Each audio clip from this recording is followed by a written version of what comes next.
Assalomu alaykum hammaga. Zoko TV kanaliga xush kelibsiz. Men Daytoman. Xabaringiz bor, bundan taxminan 1 yil oldin Kinotime YouTube kanalida knyaz Vladimir kimligi haqida video chiqargan edik. Va o'sha paytlarda ushbu video ham ancha trendda edi. Bir qiz bilan do'st bo'lgandim. Uning varragini birga uchirardik. Keyin boshqa ko'rishmadik. Keyinchalik ularning o'lkasini o'z yerlarimga qo'shib oldim.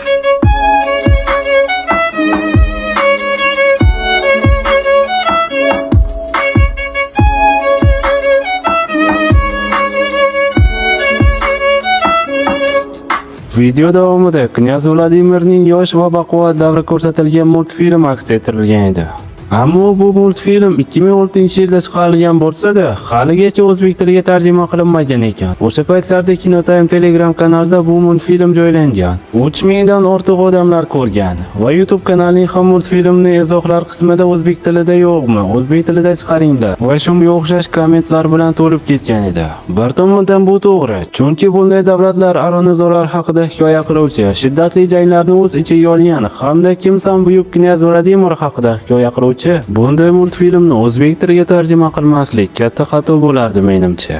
Shu sababli biz o'zimizning shaxsiy Zoko TV nomli fandom guruhimizga asos solmoqchimiz. Va bunda bizga yosh, qoni qaynoq, o'zini keyinchalik ovoz orqali yoki boshqa qiladigan ishlar orqali mashhurlikka olib chiqishni istaydigan nomzodlar kerak. Ular bilan birgalikda biz bemalol ushbu multfilmni o'zbek tiliga dublyaj qilishimiz hamda tomoshabinlarga qo'limizdan kelgancha professional dublyaj ko'rinishida yetkazib bera olishimiz mumkin. Ammo biz faqat knyaz Vladimir multfilmi bilan cheklanib qolmasdan, jahonning eng mashhur ammo haligacha O'zbekiston media bozoriga kirib kelmagan katta dublyaj kompaniyalari nazaridan chetda qolgan multfilm, multserial va filmlarni o'zbek tiliga tarjima qilish bilan shug'ullanmoqchimiz. Muhimi, bunday shedevrlar hali son mingta. Shunday ekan, bizni hali uzoq yo'l kutmoqda. Ovoz berishga qiziqishingiz bo'lsa, tajribangiz bo'lsa yoki boshqa yo'l bilan bizga yordam bermoqchi bo'lsangiz, albatta biz bilan aloqaga chiqing. Sizga taklif etadigan narsalarimiz: ovoz orqali tanilish imkoniyati, samimiy va bir-birini qo'llab-quvvatlaydigan ijodiy jamoa hamda keyinchalik katta kompaniyalar nazariga tushish imkoniyati bo'ladi. Xo'sh, endi eng muhim qismiga ham yetib keldik. Ya'ni Zoko TV jamoasi a'zosiga aylanish uchun qanday qilib kastingga qatnashish mumkin? Aynan shu Zoko TV YouTube kanalining bio qismida joylashtirilgan havola orqali Zoko TV Casting Telegram guruhiga qo'shilasiz. Bu yerda esa siz uchun allaqachon matn tayyorlab qo'yilgan. Sizning qiladigan ishingiz shu matnni o'z ovozingiz orqali ijro etib, ovozli xabar ko'rinishida yuborish. Keyin esa biz shu ovozlarni tenglash orqali jamoa a'zolarini saralab olamiz va sizning Telegramingizga aloqaga chiqamiz. Shuni aytib o'tishim kerakki, bizning jamoamizga nafaqat ovoz beruvchi bo'lib, balki tarjimon va ta'minchi bo'lib ham qo'shilishingiz mumkin.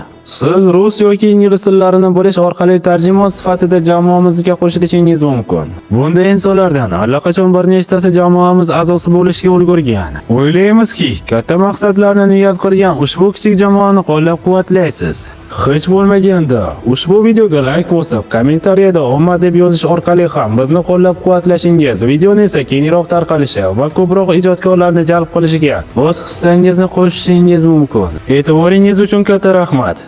Zoko TVni kuzatishda davom eting. Yangiliklarni o'tkazib yubormaslik uchun kanalimizga obuna bo'lib, qo'ng'iroqchani bosib qo'ying. Sizlar bilan Dayto bo'ldi. Ko'rishguncha xayr hammaga.